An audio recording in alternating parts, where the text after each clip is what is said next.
If your business feels like a big hairy ball of rope or string tangled all together, maybe it feels like a mess. It feels like something that is hard to make sense of. Maybe it's time to look for a formula to untangle it and solve the puzzle. You will hear very often business coaches tell you, "Oh, I've got the secret formula to help you grow your business to 7 or 9 figures." And what they're referring to is the formula that they have discovered that works to solve one particular type of problem. And I think there is something good there. Where I am a little more reluctant to embrace this concept is when they try to impose their formula on you and promising you that it's going to work exactly and that they're going to reap the benefits and get all the results that they've seen for their business. I think that in most of the cases it's over promising. I really believe in the fact that if you want to build a business that is authentically yours and sustainable, not just a one-time thing or spark or something you sell after 1 year, you have to build a formula that actually works for you. And so I'm bringing this idea to you because I see this pattern more and more often with the clients that I help, and I see it with my business too. My business now runs as a stable machine, not always well oiled. Sometimes it has hiccups and gaps, but I'm able to see a pattern that I will describe as a formula. And that is a series of things that I achieve in a given period of time. So for instance, every month, I know that what will be good for my business is to have one free event that my potential clients can attend. I know that it would be good for my business if I sent anywhere between 10 to 15 emails to my email list every month to let people know about my most recent updates, my ideas, and create insights that is meaningful to them and to myself. I know that if I have,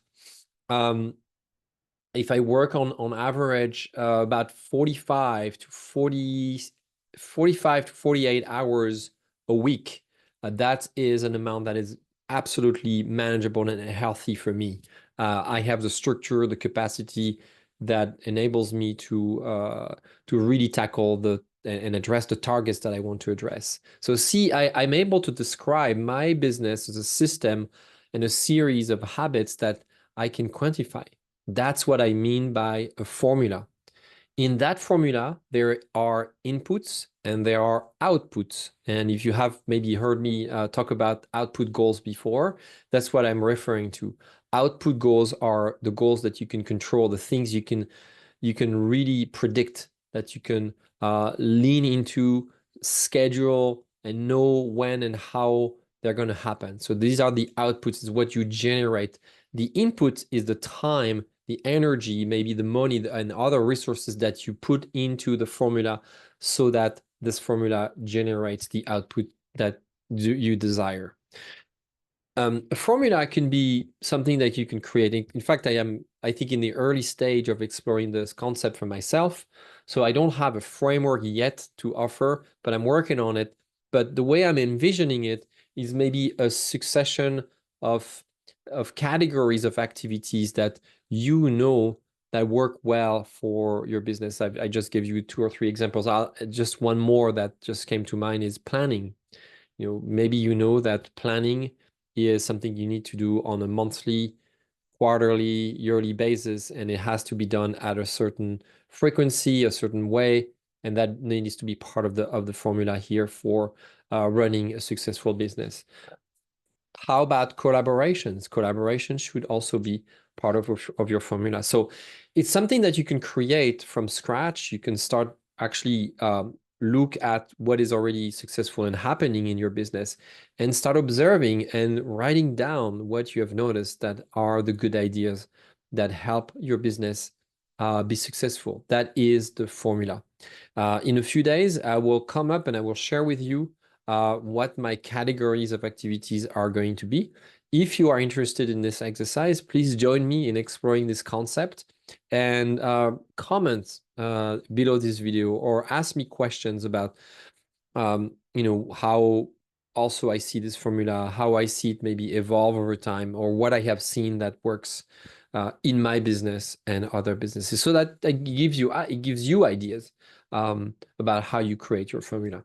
Another piece I wanted to share is something I shared with my one of my clients this morning is if you look at every successful business, they do have those formulas. They call them business models, even sometimes. They have those models. They have those ways that are easily understandable, that can be mapped, that are visual a lot of the time, that can be replicated so that the company's growth in a healthy, sustainable, and authentic way. If I think about Starbucks, for instance, which is a headquarter here, not just a few kilometers from my office here in Seattle. Starbucks has developed over the years countless amount of formulas to open new stores, right? They know that they need to be in areas with a certain number of people, with a certain kind of traffic, and accessible for supply chain purposes. They know all of that. They know the square footage, they know the colors. The formula has been explored, and yet they keep innovating and creating and coming up with new concepts. So that's an example of a formula to open new stores. Maybe your formula is going to be more focused on launching new services. Maybe your formula should be more where you are right now, focused on outreach and contacting new potential clients, signaling your presence through your events, through your publication, through your outreach.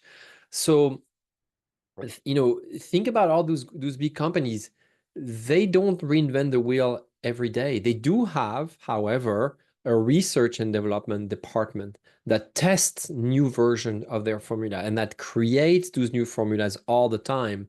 And by the way, those departments know that before a formula is successful, it will have to fail quite a bit of time.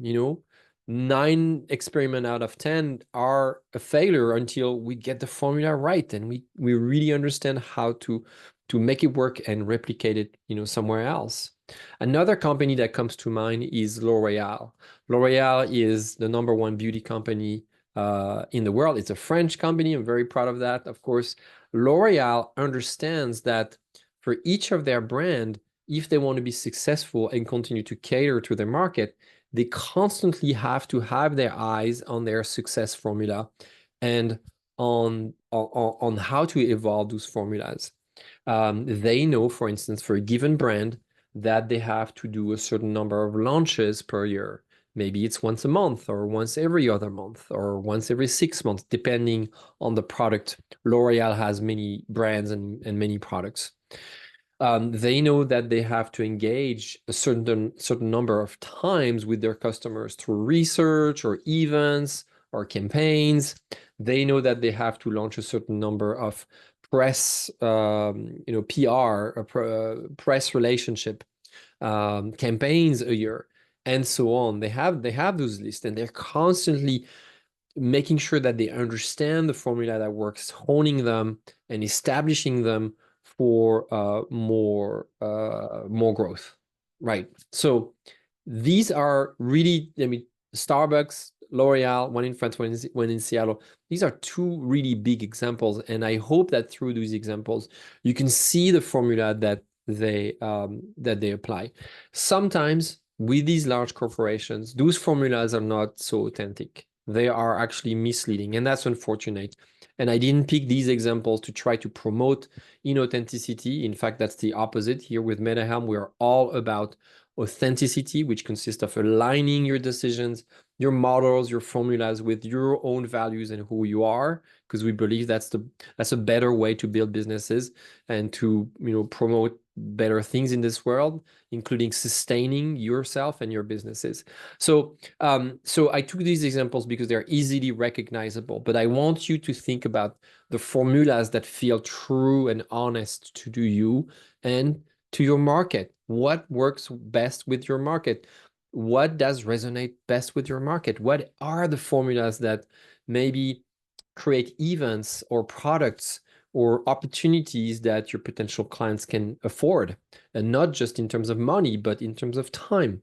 I know that if I send too many emails to my email list, it's not going to benefit my audience necessarily. It's going to clutter their inbox, and the value of my insights is going to drop, and they're not going to get the benefits of my insights. So that's one example, and that's what happens right now for the time being. Maybe it will change over time.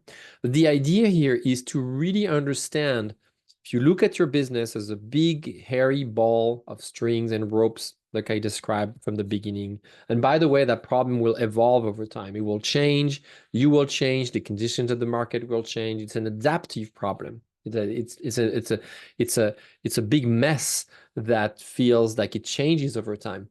Well, the whole idea is to look at this and notice the pattern that helps you make sense, and really understand that mess, and move from fear to love and compassion and peace, because you've put a little bit of rational with your heart in understanding how your business operates and how you want to build it.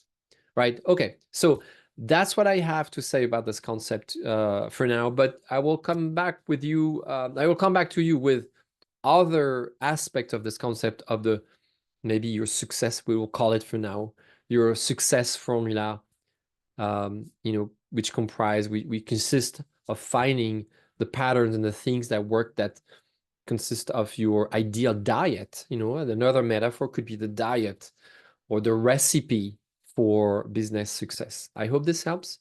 And as always, and particularly in this video, I welcome your ideas for your success formula for your business. Thank you so much, and I will see you in the next video.